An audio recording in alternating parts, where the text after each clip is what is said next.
Un poco por cuál es la situación actual que tanto se busca reformar por algunos actores sociales y políticos en este momento. El tema acá gira en torno a la delincuencia juvenil, o a la mal llamada delincuencia juvenil, a este tema de que tiene desvelados a los uruguayos hace muchos años, desde mucho antes de que se empezaran a juntar las firmas en el 2011, de esto de que los menores de edad son actores protagonistas en materia de inseguridad y de delito en el Uruguay. En nuestro país, desde el 2004, la ley establece que los adolescentes desde los 13 años son penalmente responsables por delitos graves. Abarcan este concepto de delitos graves todo lo que al uruguayo le preocupa: el hurto, la rapiña, el copamiento, el homicidio, la violación. Hay delitos que quedan excluidos por el mero hecho de que un menor de edad no los podría llegar a cometer y no tiene sentido perseguirlos. Por poner un ejemplo burdo, librar cheques sin fondo. Nadie se imagina un adolescente de 14 años, aunque siempre está la excepción que confirma la regla, dedicado a esa actividad. ¿Cuáles son las consecuencias de esto? De que sean penalmente responsables. Y uso la palabra penal porque, si bien se habla de infracciones y se trata de denominar de forma distinta, hay un consenso de que estamos hablando de lo mismo en distintas categorías, entre menores y adultos. La ley les determina una responsabilidad que dice que se pueden adoptar diferentes medidas, medidas que pueden ser socioeducativas, y hasta llegar a la privación de libertad máxima de 5 años. ¿Esto qué significa? Tanto por la legislación uruguaya como por las normas internacionales que la inspiraron, en especial la Convención de Derechos del Niño, la privación de libertad no tiene que ser la primera respuesta, ni la primera herramienta a utilizar. Es el último recurso cuando los demás, o debería ser el último recurso cuando los demás no se han mostrado suficientes o no se han mostrado eficientes. Pero bueno, tenemos ahí una gran diferencia entre la responsabilidad de los menores y la de los adultos. La de los menores llega hasta 5 años, la de los adultos puede llegar hasta 30. Los menores de edad, y cuando hablo de menores, aunque no me guste la palabra, es para hacerlo más fácil, menores de 18 siempre, por ser responsables así ante la ley, pueden ser perfectamente detenidos por la policía, de la misma manera que los adultos, o sea, cuando se los ve cometiendo un delito o cuando hay una orden del juez, o cuando se nota un indicio muy fuerte de que hayan cometido un delito hace poco. Son llevados ante la justicia. Hay una justicia especializada de menores de edad y la justicia decide estas diferentes medidas que van desde un llamado de atención, mandarlos con los padres bajo su responsabilidad, presentarse a una seccional a firmar o a un tribunal, o hasta la privación de libertad en distintas condiciones a distintos hogares que tienen mayores o menores medidas de seguridad. Como lo hay también entre las cárceles de adultos, que algunas, acá el irónicamente llamado penal de libertad, se supone la cárcel de máxima seguridad en nuestro país, para poner un ejemplo. Entonces, ¿cómo es que se está discutiendo si desde el año 2004 que los adolescentes son responsables de cometer delitos, que hay que bajar la edad de imputabilidad? La ley de adultos, que nos rige el mismo Código Penal desde el año 34, dice que es inimputable el menor de 18 años. O sea que entre el año 34 y el 2004, sí, realmente el menor de edad era inimputable. Cometió un delito y no se lo consideraba responsable. No significa que se lo llevaba gratis, porque ¿qué pasaba? Todo el funcionamiento que vino del Consejo del Niño, el INAME, y todo, el mismo organismo que fue cambiando de distinto nombre y de distinta sede, encargado de amparar a los adolescentes y a los niños en situación de abandono. Muchas veces cuando les llegaba a la justicia de familia, situación de chiquilines que estaban vinculados al delito, ¿qué era lo que pasaba? Y en esto seguramente Luis, cuando llegue, que está a llegar, va a ser más específico y va a profundizar más en esto. Por esta situación de decir, bueno, el menor es imputable, no es responsable, no sabe lo que le pasa, pero está en una situación complicada porque por algo se dedica a robar, se encontraba que estaba en esta situación de abandono y se lo terminaba institucionalizando. Entonces, como que no era responsable por cometer delitos, pero terminaba igual casi que en cana, porque terminaba prácticamente privado de libertad en un hogar por amparo, entre comillas. Entonces, la evolución de los países, de la sociedad, la Convención de los Derechos del Niño, que estableció los principales derechos y establece que se considera menor de edad todo menor de 18 años y se lo considera niño todo menor de 18 años, dijo, bueno, vamos a salir de este eufemismo que dice que el menor está desamparado cuando en realidad lo que se está buscando es castigarlo, y llamemos las cosas por su nombre, porque la mejor manera de darle una protección a alguien cuando tiene que enfrentar el poder de castigo del Estado, que puede ser bastante fuerte y bastante cruel, es llamar las cosas por su nombre. Lo llamamos castigo y entonces cuando empezamos a admitir que es un castigo empezamos a ponerle límites. Así la ley en el 2004 dijo, desde los 13 años son responsables, hasta los 18. Y nos quedó el sistema dividido en dos. De 13 a 18 años un sistema penal juvenil, que se rige por el Código de la Niñez y la Adolescencia, y de 18 en adelante el sistema penal adultos, que ya venía funcionando, que se rige por el Código Penal. Y las razones de ser también de darle a esta responsabilidad una finalidad distinta es la condición y el reconocimiento de que el adolescente no es adulto, tan sencillo como eso. Un adolescente, y los que trabajan con adolescentes seguro lo saben mucho mejor que yo, es una persona en desarrollo de su personalidad, de su identidad, de sus metas, y no es por llamarlo un adulto incompleto, como se lo ha llegado a llamar algunas veces de forma tan discriminativa, sino sencillamente que es una persona que está progresando en su autonomía, la está alcanzando, la está desarrollando y está en una etapa muy especial. Lo cual, desde el punto de vista del sistema que se supone que lo que busca es rehabilitar a quien comete el delito, tiene una ventaja, que también es más fácil, se supone, debería haber más posibilidades de trabajar con un adolescente para que se reintegre a la sociedad después de cometer delito que con un adulto.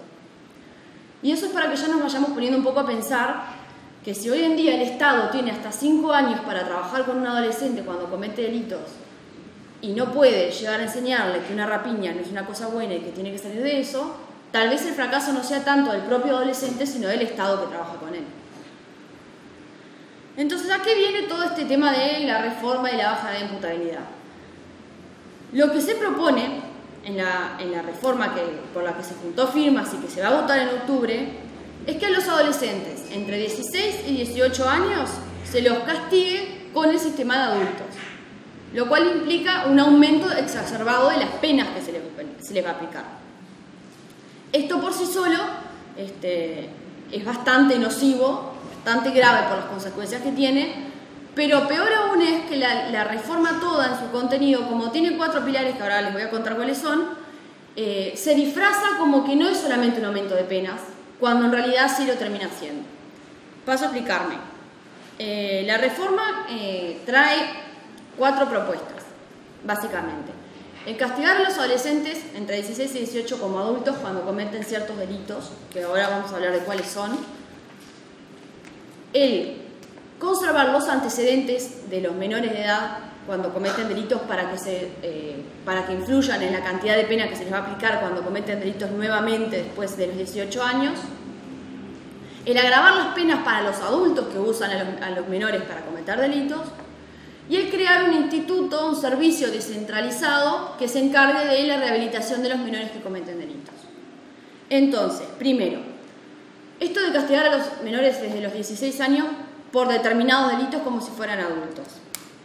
La reforma, y la traigo acá la propuesta para leerla y que no se me pierda nada, habla de ciertos delitos, que son los distintos tipos de homicidio especialmente agravado, muy especialmente agravado, etc., los distintos tipos de lesiones, la rapiña, el copamiento, la extorsión, el secuestro y la violación. Los que proponen la reforma dicen que estos son los delitos más graves y que solamente por estos delitos. Pero hay 2 preocupaciones importantes en esto. Y esto dejando de lado cosas como si estos son realmente los delitos más graves y, por ejemplo, la amplitud que puede tener la figura de la rapiña. Primero, que después la propuesta dice, así como los demás delitos que indique la ley. Como esto se va a incluir en la Constitución, que es la norma principal y la que está jerárquicamente arriba de todas las demás, si esto se aprueba, el día de mañana cualquier ley puede agregar más delitos, porque está permitido por la Constitución. Eso es básico. La ley no puede modificar lo que la Constitución dice, pero si la Constitución dice que lo que diga la ley está bien, que es lo que nos pasa acá, la ley puede agregar cosas. Entonces, nuestra gran preocupación es no solamente que se va a castigar a los menores por estos delitos como si son adultos, sino que el día de mañana sale en la televisión, apareció el menor de edad que libró cheques sin fondo y se va a agregar el cheque sin fondo a esto. Porque eso es lo que suele pasar. Y ahí la gran problemática con la influencia de los medios de comunicación. Les pongo un ejemplo gráfico. Hoy en día se está hablando muchísimo de... Hay gente que está queriendo que se considere delito y que se castigue con cárcel el maltrato de animales. No sé si ustedes se acuerdan, aquellos adolescentes que no me acuerdo si eran de Colonia, que mataron y torturaron unos perros, todo lo que eso trajo en la sociedad, la furia, la ira, el dolor de la gente, que hasta cuando uno de ellos falleció salió a festejarlo. Ese sería un ejemplo gráfico que al otro día agrégase al artículo tanto el maltrato de animales, pumba, y el chiquirín ya termina en cana muchísimos más años. Entonces es una puerta abierta a un agujero negro que a nosotros nos preocupa mucho. Pero aún así, hipocresía mediante, suponiendo que esta no fuera la intención inicial de los que proponen esta reforma, hay una cosa que llama la atención y que es preocupante. Cuando se habla de los menores de edad con tanta ira, ¿no? De que son los delincuentes que hay que detener, se habla mucho así porque son los asesinos y violadores. No estamos discriminando a los adolescentes, nos dicen, estamos queriendo discriminar a los asesinos y violadores. Da la casualidad que la gran mayoría de los delitos que terminan en un homicidio, ni hablemos de las muertes violentas que no son cometidas en delito, como son los suicidios, que son 10 veces más en nuestro país que los homicidios, hablando de forma figurada, por las dudas.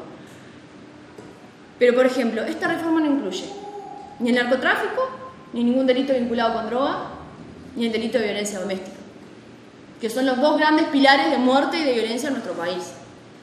Entonces, no dejemos de considerar y de tener en mente cuáles son las prioridades cuando estamos queriendo castigar, por ejemplo, la rapiña, que ahora vamos a hablar un poquito de qué es, porque tenemos que ver por qué son tantas y por qué hay tanto menor cometiendo rapiña, y no le preocupa a esta gente castigar delitos como el narcotráfico o como la violencia doméstica.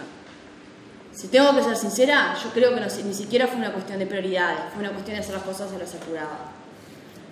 Pero esto ya muestra lo falaz y lo insostenible de esta reforma que hace agua por todos lados, porque o va a abarcar todo, o abarca solo esto y está dejando cosas importantes de lado. Por donde se la mire, es preocupante. Y lo que les decía de la rapiña, por ejemplo, la rapiña, la gente cuando piensa en una rapiña piensa, ¿en qué pensamos los uruguayos? En la pasiva, ¿no? El menor que viene con armas a matar a un padre de familia. La rapiña es llevarse una cosa ajena mediante violencia o amenazas. ¿Qué significa eso? Que yo le digo, Leti, dame esa lapicera. Leti me la dio, yo la rapiñé. Y bajo el sistema penal de adultos, me fui 4 años de privación de libertad. Me procesaron con prisión en 48 horas, antes de tener una condena que diga que soy culpable, y me mandaron presa por lo menos 4 años. Y si lo hicimos entre 3, por lo menos 5 años y 4 meses. Entonces, cada adolescente que amenazando o violentando a una persona, y ni que hablar en barra, haga ese tipo de cosas y se lleve cosas ajenas, que no estamos diciendo que esté bien, por supuesto, no los estamos defendiendo diciendo que son pobres angelitos, se va a ir 5 años y pico a la cárcel. Eso es lo que se está buscando y ese es el resultado que va a obtener esto. El problema no es simplemente, bueno, pero entonces la gente muchas veces nos dice, pero está bien, es lo que nosotros queremos, que paguen más porque cada vez son más, cada vez es más serio el delito, que se los castigue durante más tiempo. Nosotros partimos de la base de que la experiencia dice que aumentar el tiempo de pena no va a disminuir el delito. No nos olvidemos que cuando se juntaron las firmas a la gente se le dijo que firmara por más seguridad y que firmara para vivir en paz. Eso era lo que decían los carteles, eso es lo que decían las publicidades, eso es lo que decían los promotores frente a todas las cámaras. En nuestro país desde los años 90, para que esto abarque todo el espectro político, desde los años 90 hasta ahora, la publicidad de la inseguridad ha venido aumentando. Y la respuesta ha sido siempre la misma, endurecer las penas, crear nuevas figuras de delitos, aumentarle las penas a los delitos existentes y tener cada vez más presos. Eso tiene hoy en día en nuestro país un nombre, crisis carcelaria.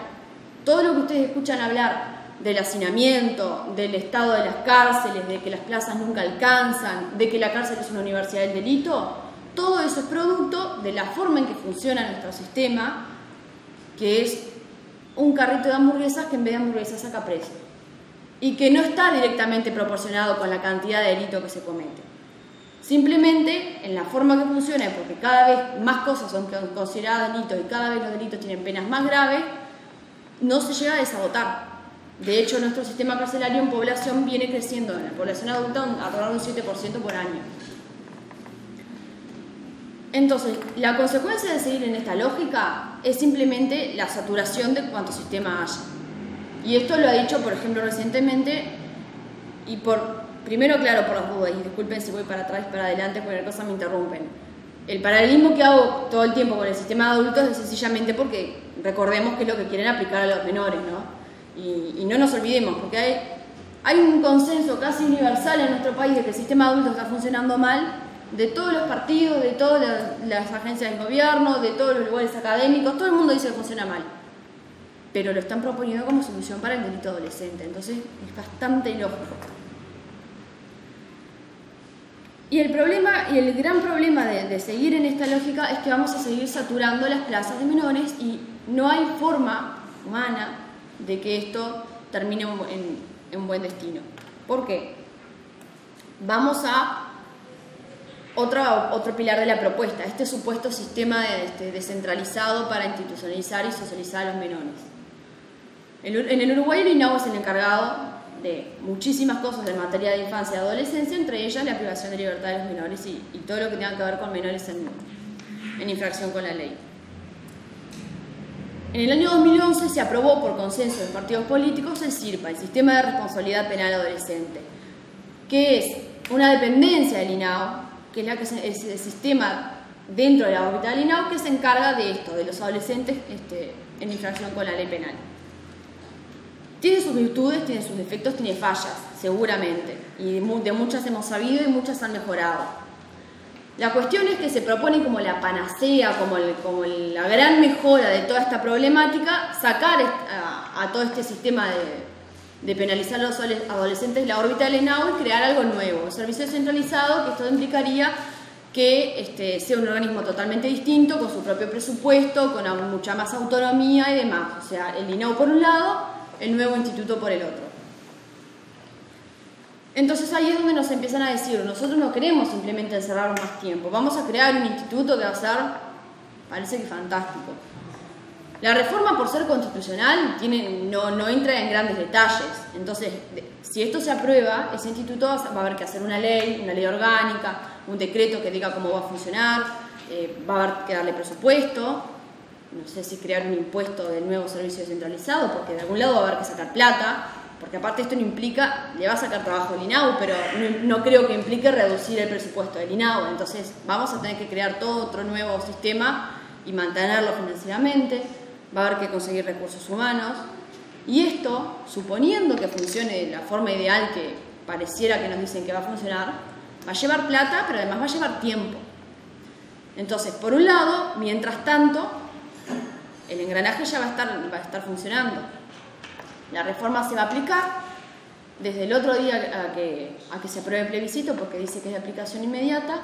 Van a empezar a procesar, como les digo, a los chiquilines uno tras del otro, y mientras se crea ese instituto, si es que se llega a crear, los chiquilines van a seguir siendo mandados al INAU. Se van a saturar los hogares del INAU, y si algún día tenemos este nuevo instituto, por la forma de la mecánica del sistema penal y las leyes, cómo se aplican, lo único que vamos a hacer, hola Luis, es el otro compañero que va a venir a hablar, lo único que vamos a lograr es saturar el sistema nuevo también. Es decir, por más óptimo e ideal que fuera la aplicación de la ley penal adulta actual, va a llegar a saturar el sistema de una manera u otra. Y un ejemplo claro que tenemos hoy en día, y a eso voy con ir a las cosas en las que sí hay consenso con la gente, es el CONCAR. Todos saben más o menos que el CONCAR está bastante complicado, que es una universidad del delito, que adentro hay drogas, hay armas, hay corrupción, que cada persona que entra sale especializada en la violencia. El CONCAR no se creó así. El CONCAR, cuando se creó, era una cárcel modelo, pero la forma en que funciona el sistema, que por algo se está planteando hoy en día con mucha fuerza que hay que revisarlo, es lo que llevó en buena medida a que esté en las condiciones que está. Y eso es a lo que nosotros le tenemos miedo. más miedo que a los menores que están rapiñando en la calle.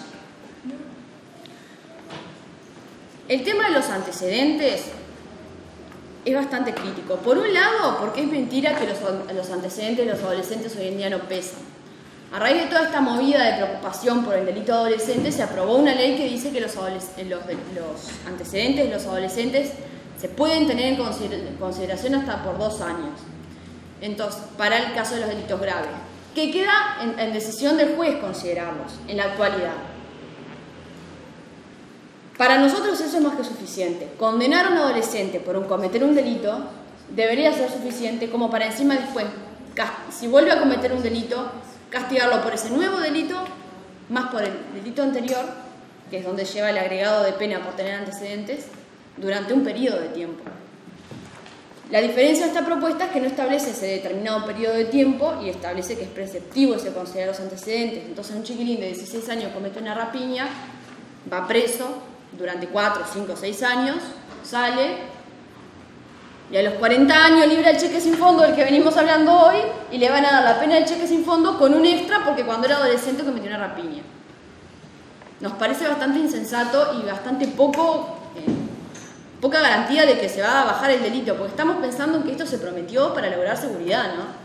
Entonces, no tiene mucho sentido.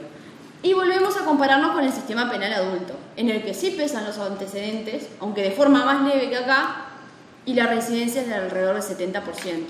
Entonces, si el hecho de que yo haya cometido un delito antes evita que lo vuelva a cometer porque me van a castigar de forma más fuerte porque mis antecedentes pesan, ¿cómo es que el 70% de la gente que ya pasó por el CONCAR y por el penal de libertad vuelve a reincidir? Parece que no consultan el Código Penal antes de volver a cometer delitos. Y es lo que nosotros hacemos énfasis. Si no lo consulta el adulto, menos lo consulta el adolescente. Y la gran vedette de las mentiras de esta propuesta es el cuarto pilar, que es el que habla de castigar de forma más severa al adulto que usa a menores de edad para cometer delitos. Porque uno de los grandes discursos es que el adolescente es impune, mentira, que suene como el timbre, tipo alarma, el adolescente, como venimos conversando, de impune no tiene nada, pero aparte se dice, como el adulto sabe que al adolescente no lo pueden tocar, lo manda a él a cometer delitos, porque entonces no lo tocan a ninguno de los dos. Lo cierto es que la ley penal adulta, el Código Penal ese que les digo que desde el año 34 viene funcionando, ya dice que el adulto que utilice a inimputables para el concepto de la ley penal, o sea, menores de 18 incluidos, para cometer delitos, primero, va a ser considerado autor, o sea, es lo mismo que haya estado en la rapiña con él. Segundo, va a ser castigado de forma agravada. Eso está en la ley. Es ir a agarrar un código penal en la parte general y lo van a encontrar. Para mí es medio sospechoso que posiblemente no haya pisado demasiado juzgado, más que para cuestiones familiares, pero que quien propone la reforma esta sea abogado y parece que ignora una parte importante del Código Penal que dice lo mismo que él tiene en la propuesta, pero al fin y al cabo parece que por lo menos 3/4 partes de la propuesta son mentiras o ya están. Con toda esta masa que yo les vine no le podemos ir a la gente. Por supuesto que primero que los cansamos, segundo que estamos luchando con una campaña mediática, como les vengo diciendo desde hace años, con la que es difícil enfrentarse. A nosotros, los números que nosotros usamos, que son los del Poder Judicial, que es el único que sabe bien dónde se dijo que hubo delito y dónde no, nos dicen que los adolescentes son responsables del menos del 10% de los delitos que se cometen. O sea que estamos dándole la espalda al 90% de la delincuencia. Si lo importante acá es el miedo que tenemos, le estamos dando la espalda al 90% del miedo. Pero la gente te mira y te dice, no sé, yo en la calle veo otra cosa. Te mata. Y de hecho en la comisión hemos contado con unos focus group que hemos hecho y nos vuelven a reafirmar eso. Hay cosas con las que nosotros sabemos que tenemos la razón de nuestro lado, que tenemos estudios, que tenemos investigaciones y no tenemos la tele. Y un poco de eso se trata el proceso que estamos llevando adelante nosotros como comisión ahora, de ver, bueno, entonces, ¿cómo hacemos para acercarnos a la gente? Porque aparte estamos en una contradicción en la que la gente pide voceros y pide emisores legítimos, o a los que considera legítimos, como gente que no esté politizada, como gente que no tenga intereses, creados en el tema. Pero por el otro lado, cuando escucha a alguien hablar a algún técnico, a alguien de la academia o a alguien que viene y le dice yo lo que hice fue una investigación, le dice vos estás adentro de una burbuja. Entonces es bastante difícil. Estamos con una campaña complicada, la venimos corriendo de atrás. Yendo un poco ya, porque me voy de tema si no, abarcamos un poco todo y yo quería hacer énfasis sobre todo en qué cosas, qué hacer y qué hacer ustedes y qué hacer con ustedes para tratar de transmitir un poquito de esto y demostrar a la gente que al fin y al cabo la propuesta no va a traer mayor seguridad, no nos va a hacer vivir en paz y va a empeorar las cosas. Nosotros sabemos, y como les decía, donde se escarbe un poquito de información se encuentra, que los adolescentes no son los mayores responsables de los delitos, que sí se los castiga y se los castiga muy severamente a veces cuando delinquen, y que se están violando y vulnerando derechos de los adolescentes reiteradamente en este país y que esto retroalimenta eso. A veces se nos dice que somos unos mentirosos porque muchas veces quienes estamos en contra de abajo usamos la consigna que se difundió de ser joven no es delito y que hablamos de la criminalización de la adolescencia y la juventud. Y dicen, no, nosotros no discriminamos al adolescente, discriminamos al asesino y violador, ese que ya tiene el cártel colgado. Pero lo cierto es que se está discriminando al adolescente porque cada vez más se asocia delincuencia con violencia y violencia con adolescente. Y una prueba de ello es una experiencia que tuvimos como comisión, o mejor dicho, en la que nos involucramos. Hubo un editorial de un diario, no me acuerdo cuándo fue el editorial del país, me pasó en el 2012. Yo de ese no me olvido, para mí fue uno de los ejemplos más claros de cómo incide esto en la criminalización de la adolescencia y de la juventud toda. Hay un editorial del diario El País que sale hablando de los ninis. Y, por suerte, ya no me acuerdo textualmente de las palabras que usa, pero poco más que los trataba de animales y de demonios y palabras espantosas. Hablando de los que no estudian ni trabajan, que andaban alrededor de unos cuantos miles, no de los que están privados de libertad, que no llegaban en ese entonces a 400. Sin embargo, deja ver entre líneas la asociación de estos adolescentes que no estudian ni trabajan con la delincuencia. A lo cual nosotros como comisión nos indignamos porque nos pareció, primero, las palabras que usaron en ese momento en ese editorial eran espantosas, eran muy agraviantes para los adolescentes, una forma de decir que por no trabajar ni estudiar si es un animal, si es un vago, si es un demonio, si es un parásito, usó palabras de ese tono y hasta peores, y respondimos. Pero lo peor fue el segundo editorial, con el que hizo la columna, no sé si se quiso defender o reafirmar o qué, que salió explicando por qué era muy problemática la situación de los menores infractores en el país. O sea, la misma persona hizo la asociación directa y explícita. Yo estaba hablando de los que no estudian ni trabajan y estoy hablando de los menores infractores porque son lo mismo. Entonces, ahí es donde se empieza a ver ese sesgo de verdadera criminalización y marginalización de la juventud, porque se empieza a meter en la cabeza de la gente, es todo lo mismo, adolescente, menor, delito, pobreza, hambre, plancha, cumbia, chorro, hay que encerrarlos a todos. Eso es lo que está pasando en nuestro país. Contra eso es contra lo que nosotros queremos trabajar, y contra eso va también parte de la campaña de la lucha ideológica que hay atrás de todo esto, porque esto es una bola de nieve. Y nosotros sabemos que si esto se sigue retroalimentando, no puede llegar a no tener freno. ¿Cómo veo yo, construyendo y medio pensando en voz alta, cómo podemos colaborar y articular con ustedes en el trabajo en concreto, más allá del trabajo de campaña, de difusión de mensajes, de medios, de carteles, de folletería, de todos los papelitos que quieran y les podamos dar acceso? Es muy importante para nosotros el boca a boca del referente cercano de la gente. Hoy en día, cuando la sociedad uruguaya está tan atomizada entre la campaña política partidaria específicamente,